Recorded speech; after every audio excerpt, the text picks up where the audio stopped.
السلام علیکم ناظرین، آپ دیکھ رہے ہیں ڈیلی پاکستان. میں ہوں آپ کا میزبان کاشف شکیل. میرے ساتھ موجود ہیں مزمل اور وردی صاحب.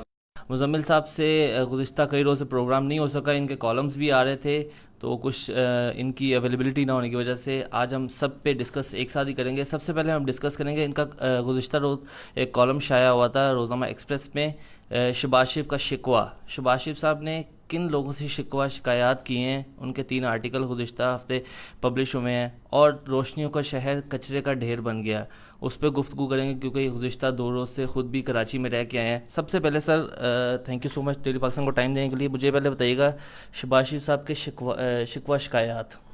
دیکھیں، شہباز شریف صاحب نے گزشتہ 1.5 ہفتے میں 3 مضمون لکھے ہیں جو ان کے 2 اخبارات میں شائع ہوئے ہیں. اس میں انہوں نے ایک میں تو کہا نہ جانے کس جرم کی سزا پائی ہے، اور ان کا خیال ہے کہ جو کچھ ان کے ساتھ ہو رہا ہے انہوں نے کوئی ایسا جرم نہیں کیا جو ان کے ساتھ ہو رہا ہے.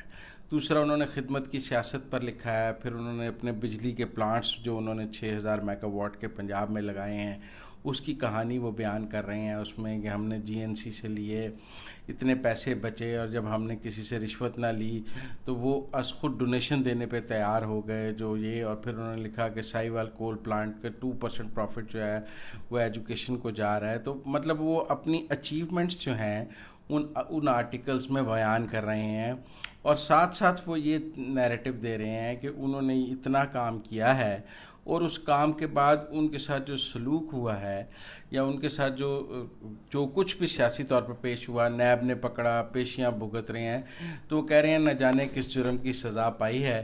تو ایک قسم کا وہ شکوہ لکھا ہے شہباز شریف نے اپنا نظام سے اور موجودہ حالات سے. انہوں نے اپنے ساری جو انہوں نے اچیومنٹ کی ہیں، اور اس کے عوض انہوں نے کہا کہ اس کے عوض بجائے اس کے کہ مجھے کوئی نیک نامی ملتی، بجائے اس کے کہ مجھے کوئی کریڈٹ ملتا، میں نے اتنے بجلی کے پلانٹ لگائے ہیں، اتنی ڈیولپمنٹ کی ہے. آج آپ کراچی اور لاہور کا موازنہ کر لیں تو فرق تو شہباز شریف ہے نا بیچ میں. ان کو بدلے میں نیب بدلے میں مجھے ملا کیا ہے. اور انہوں نے اس اپنے آرٹیکل میں لکھا ہے کہ جب آدمی حراست میں جاتا ہے تو پھر اسے خلوت ملتی ہے، وہ اکیلا ہوتا ہے، تنہائی ملتی ہے، اور اس خلوت میں اسے بہت کچھ سوچنے کو ملتا ہے، بندہ اپنے آپ کو اسیس کرتا ہے. تو مجھے اب ان کا مطلب ہے میں 3ری دفعہ زندگی میں گرفتار ہوا ہوں. پہلی دفعہ نہیں گرفتار ہوئے، اس لیے پریشان ہونے کی ضرورت نہیں ہے شہباز شریف کو. پہلے بھی گرفتار ہوتے رہے ہیں، پھر اقتدار میں آتے رہے ہیں، تو ان کو اس اقتدار کے کھیل کا پتہ ہے میرے خیال میں. لیکن بہرحال ان کا یہ موقع، انہوں نے اس کہا ہے کہ اب جب مجھے خلوت ملی ہے اور تنہائی میں اثر ہوئی ہے تو میں نے پیچھے سوچا ہے تو مجھے نہیں سمجھ آئی کہ مجھے کس جرم کی سزا مل رہی ہے. اور میں نے کام تو اس بار بہت ٹھیک کیے ہیں، لیکن پھر بھی لگتا ہے کہ مجھے نہ کردہ گناہوں کی سزا مل رہی ہے. ان کا کہنے کا مطلب ہے میں نے وہ گناہ کیے ہی نہیں جس کی سزا مجھے مل رہی ہے. جو نہ کردہ گناہوں کی سزا. تو یہ تو پھر کیس ابھی عدالتوں میں، یہ عدالتیں ہی فیصلہ کریں گی کہ کون سے گناہ ان کے ہیں، کون سے گناہ نہیں ہیں. سیاستدان کا فیصلہ نظام انصاف کی عدالتوں میں نہیں ہوتا، عوام کی عدالت میں ہوتا ہے. میں نہیں مانتا. دیکھیں جی، بھٹو کو پھانسی دے دی نظام انصاف نے، عوام کی عدالت نے دی. آج نواز شریف جو ہے نااہل ہو کے کوٹ لکھپت جیل میں سزا کاٹ رہا ہے، عوام کی عدالت میں کہاں کھڑا ہے. لہذا نیب پر بھٹو نے پابندی لگا دی، لیکن کیا اس سے تو ولی خان کی سیاست، فیملی کی سیاست ختم ہو گئی غفار خان کی ان پر پابندی لگنے سے. اس طرح دیکھا جائے تو شہباز شریف صاحب تو پھر پنجاب کی عوام کی عدالت میں بڑی ہیں. نہیں، سیاستدان کا فیصلہ عوام کی عدالت میں ہوگا. نظام انصاف اس کو سزا ضرور دے سکتا ہے، میں یہ نہیں کہہ رہا کہ سیاستدان کو نظام انصاف میں ٹرائی نہیں کیا جا سکتا، لیکن تاریخ یہ بتاتی ہے کہ سیاستدان کا جو اس کا فیصلہ ہے وہ اٹل فیصلہ جو ہے وہ عوام کی عدالت سے آتا ہے، اور آواز خلق ہی نکارہ خدا ہوتی ہے. تو سر اب آ جاتے ہیں سندھ پہ. سندھ کی عوام کیا کہتی ہے؟ روشنیوں کا شہر کچرے کا ڈھیر بن گیا ہوا ہے، ذمہ دار آخر کون ہے اور اس کو صاف کون کرے گا؟ دیکھیں، اس بارے میں نا 3 فریق ہیں اس وقت. ایک فریق تو کراچی ہے جس کے ساتھ ظلم ہو رہا ہے، ایک فریق جو ہے اس میں سندھ گورنمنٹ ہے، ٹھیک ہے، اور ایک وہاں پہ فریق ہے MQM، ٹھیک ہے، جن کا میئر ہے. ٹھیک ہے. MQM کا نیریٹو ہے کہ پیپلز پارٹی کی سندھ حکومت نے کراچی کی میئر کو وہ وسائل ہی نہیں دیے کہ وہ کچرا اٹھا سکے. ٹھیک ہے، ٹھیک ہے. سندھ گورنمنٹ کہتی ہے کہ یہ نیریٹو غلط ہے. ٹھیک ہے. اچھا، اب ایک نیا پلیئر اس مارکیٹ کراچی میں آیا ہے، وہ ہے مصطفیٰ کمال صاحب. ٹھیک ہے. میری مصطفیٰ کمال صاحب سے کراچی میں بات ہوئی اور میں نے انہیں سر میں یہاں پہ آپ کی بات کاٹ رہا ہوں، مجھے یہ بتائیے گا یہ جو سندھ گورنمنٹ اور MQM کے میئر کے درمیان جو ڈیبیٹ چل رہی ہے، کیا اس کے کوئی فیکٹس اینڈ فگر نہیں ہیں کہ کس کی ذمہ داری تھی, کس نے کام کرنا تھا, کس کو بجٹ ملنا تھا, کس نے یہ سارا کام کروانا تھا؟ یہ کوئی فیکٹس اینڈ فگر پہ کوئی بات نہیں ہے سر. فیکٹس اینڈ فگرز بھی اس کے اویلیبل ہیں, ٹھیک ہے, لیکن بات پولیٹیکل نیریٹو کی ہے. لیکن مصطفیٰ کمال کا موقف بہت مطلب عجیب ہے. وہ یہ کہتے ہیں کہ نہ کراچی کا کچرا اٹھانے کے لیے نہ میئر کو مزید کسی اختیارات کی ضرورت ہے, نہ کسی مزید وسائل کی ضرورت ہے. کراچی کے میئر کے پاس جس قدر وسائل اور جس قدر اختیارات ہیں, یہ کراچی کا کچرا اٹھانے کے لیے کافی ہیں. وہ کہتے ہیں کہ میں یہ تو مان سکتا ہوں کہ انڈر پاس نئے نہیں بن سکتے, نیا اسکول نہیں بن سکتا, نیا ہسپتال نہیں بن سکتا, اس کے لیے شاید وسائل کم ہیں, اس کے لیے شاید اختیارات کم ہیں, لیکن کچرا اٹھانے کے لیے اختیارات اور وسائل موجود ہیں. اور اٹھائے اس لیے نہیں جا رہے کہ ایک سیاسی لڑائی ہے. ایم کیو ایم جو ہے وہ اپنے پولیٹیکل نیریٹو پہ چل رہی ہے. مصطفیٰ کمال کا خیال ہے کہ ایم کیو ایم جو ہے نے کچرا اٹھانے سے زیادہ سیاسی لڑائی بنا دیا, اور وہ ایک سیاسی شہید کے طور پہ اگلا کیونکہ کراچی میں اگلا بلدیاتی انتخابات 2020 میں آ رہا ہے, فروری میں ختم ہو رہی ہے مدت, اپریل مئی میں وہاں انتخابات ہیں.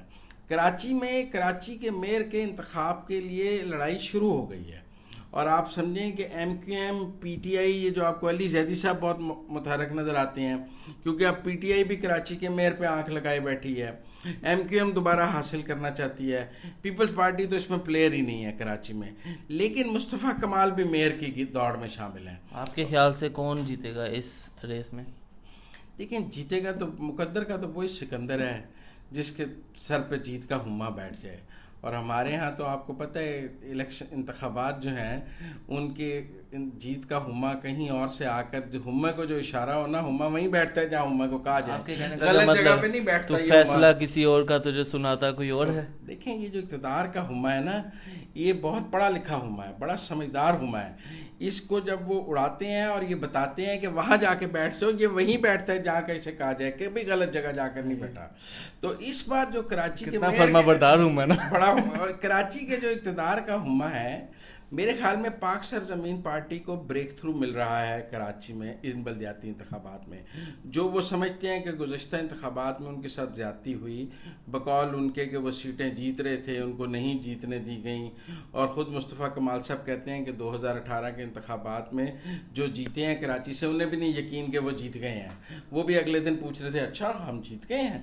تو ان کا خیال ہے کہ یہ جو بھی ان کے ساتھ ظلم و زیادتی ہوئی ہے, وہ جنہوں نے بھی کی ہے, وہ اگلے بلدیاتی انتخابات میں انہیں اکوموڈیٹ کرنے کو تیار ہیں. اور مصطفیٰ کمال اپنی سیاسی اگلی اننگ بطور کراچی کے میئر ہی دوبارہ شروع کریں گے. نہیں, ویسے مصطفیٰ کمال صاحب جب سابقہ میئر رہ چکے تھے, انہوں نے کافی کام کیا ہے وہاں پہ, انہوں نے مثلا کافی ایک وہاں پہ ایکٹیو کام تو وہاں جماعت اسلامی کے نعمت اللہ خان نے بھی بہت کیا ہے, لیکن مصطفیٰ کمال کا کام برانڈ ہوا ہے اور ریکگنائز ہوا ہے, اور ماضی قریب میں اس کو ایک بہتر کام کے طور پر دیکھا اور سمجھا جاتا ہے. لہذا میں سمجھتا ہوں کہ مصطفیٰ کمال کراچی کے میئر کے لیے میدان میں اتر گئے ہیں. جو انہوں نے وسیم اختر کو چیلنج کیا ہے, اور وہ جو ڈائریکٹر گاربیج کا انہوں نے لیٹر ایکسیپٹ کر لیا کہ ہاں میں کوڑا اٹھا کے دکھاؤں گا, وہ کراچی کے لوگوں کو سمجھا رہے ہیں کہ یہ کوڑا میں اٹھا سکتا ہوں. کیونکہ کراچی کا سب سے بڑا مسئلہ اس پر کچرا اور کوڑا ہے. تو وہ کچرا اور کوڑا اٹھانے کی سیاست, اگلے میئر کا الیکشن اس پوائنٹ پہ ہونا ہے کہ کراچی کا کچرا کون اٹھائے گا. میئر کا الیکشن تو اپریل مئی میں ہوگا نا, ابھی تو اس بات کو تقریباً کوئی 6-8 مہینے پڑے ہیں. تو 6-8 مہینے کچرا تو پڑا رہے گا نا, پڑا رہے گا. وہ عوام جو ہے وہ اس تکلیف کو برداشت کرے. ابھی کچرا ایم کے ایم کے میئر کا کچرا اٹھانے کا کوئی موڈ نہیں ہے. میں 2 دن سے کراچی سے ہو کے آیا ہوں, وہاں بارشیں ہیں, برا حال ہے, سڑکیں ٹوٹی پڑی ہیں, لیکن مکھیاں اور سڑک کے کنارے کچرا ایسے پڑا ہے, سڑک کے کنارے وہاں کچرا ایسے پڑا ہے جس کی کوئی دنیا, مہذب دنیا میں کوئی مثال نہیں ہے. مثلا میں آپ کو صحیح بتاؤں کہ شاہراہ فیصل پہ کچرا پڑا ہے, اور جو پوش علاقے ہیں جنہیں ہم امیروں کے علاقے کہتے ہیں, جہاں کراچی کے امیر رہتے ہیں, وہاں کچرا پڑا ہے, وہاں مکھیاں ہیں. میں تو پاکستان کا دروازہ ہے, میں یہ نہیں کہہ رہا وہاں غریب علاقوں کی حالت بری ہے. کراچی میں تو امیر جہاں عمرا رہتے ہیں اور سفرا رہتے ہیں اور اقتدار کے دیوانے رہتے ہیں, اس علاقے کی حالت بھی بہت بری ہے. کراچی تو سر یہ پاکستان کا دروازہ ہے, اگر دروازے میں ہی کچرا بھرا رہے گا تو ہمارا کیا ہے. بس کراچی کا اگلا جو بلدیاتی انتخاب ہے وہ اس کچرے پہ ہی ہونا ہے, اور مصطفیٰ کمال وہ الیکشن لڑنے کی تیاری کر رہے ہیں, ایم کیو ایم بھی کر رہے ہیں. اگر ایم کیو ایم کراچی کے میئر کا انتخاب ہار گئی اور کراچی کی 204 یونین کونسلز کے انتخاب ہار گئی تو یہ ایم کیو ایم کا سیاسی بستر گول بھی ہو سکتا ہے, کیونکہ اس وقت ایم کیو ایم کی ویسے تو کوئی تنظیم نہیں ہے, لیکن یوسیز کے سر پہ ایک ایم کیو ایم کا سٹرکچر کھڑا ہے. اگر یہ یوسیز بھی ایم کیو ایم کے ہاتھ سے نکل گئیں تو سیکٹر کا نظام پہلے ہی نکل چکا ہے, تو ایم کیو ایم کے لیے یہ بہت بڑا دھچکا ہوگا. آپ کے مطابق بلدیاتی جو الیکشن ہونے جا رہا ہے وہ ایم کیو ایم اور پاک سرزمین کے درمیان کانٹے کا مقابلہ ہوگا, پیپلز پارٹی اور پاکستان تحریک انصاف سائڈ بھی ہو جائیں گی؟ ہاں, پی ٹی آئی میں وہاں بہت اختلافات ہیں, لوگ پی ٹی آئی سے بہت نا امید بھی ہیں, اور میں مصطفیٰ کمال کی اس بات سے متفق ہوں کہ اس وقت پی ٹی آئی کا پاپولیرٹی گراف اتنا اوپر نہیں ہے جتنا 2018 میں تھا. لوگوں کے اندر نا امیدی بھی ہے, ان کی ڈیلیوری کے بھی ایشوز ہیں. پھر انہوں نے کراچی میں جس پیکیج کا وعدہ کیا تھا وہ بھی نہیں وہ دے سکے, اور رہی صحیح کچر علی زیدی صاحب نے پوری کر دی ہے کہ وہ بغیر پیسوں کے اور بغیر کسی چیز کے کراچی صاف کرنے آ گئے. اور آج کراچی کے جو مسائل ہیں ان میں وہ کہتے ہیں علی زیدی کا بڑا قصور ہے, کیونکہ اس نے کیا یہ ہے کہ ایک جگہ سے کچرا اٹھا کے دوسری جگہ پھینک دیا ہے. اب وہ یہ تو بتاتے ہیں کہ میں نے یہ جگہ صاف کر دی ہے, یہ نہیں بتاتے کہ اس کا کچرا اٹھا کے میں نے یہاں کر دیا تو یہ جگہ گندی کر دی ہے. سیاسی اپنا وہ یہ فوٹو تو ریلیز کرتے ہیں کہ میں نے نالا صاف کیا, بھائی وہ نالے کا گند اٹھا کر میں نے یہ سڑک پہ پھینک دیا ہے, اب جو سڑک کا گند ہے وہ کون اٹھائے گا؟ اس کو بین نہیں کیا, بین نہیں کیا, اس کو ایک جگہ سے دوسری جگہ لہٰذا میرا خیال ہے کہ علی زیدی نے کوئی پی ٹی آئی کی اتنی خدمت نہیں کی ہے بلکہ نقصان ہی پہنچایا. کچرے کو ٹریول کرایا, کچرے کو ٹریول کرایا اسٹاپ نمبر 2 سے اسٹاپ نمبر 4 تک. چلیں دیکھتے ہیں پھر کیا ہوتا ہے. مزمل سہروردی صاحب سے روزانہ کے طور پہ ہم ایک پروگرام لے کے حاضر ہوتے رہیں گے. کل ایک نئے ٹاپک کے ساتھ آپ کی خدمت میں حاضر ہوں گے. اپنے میزبان کاشف شکیل کو اجازت دیجیے. دیکھتے رہیے ڈیلی پاکستان. اللہ حافظ.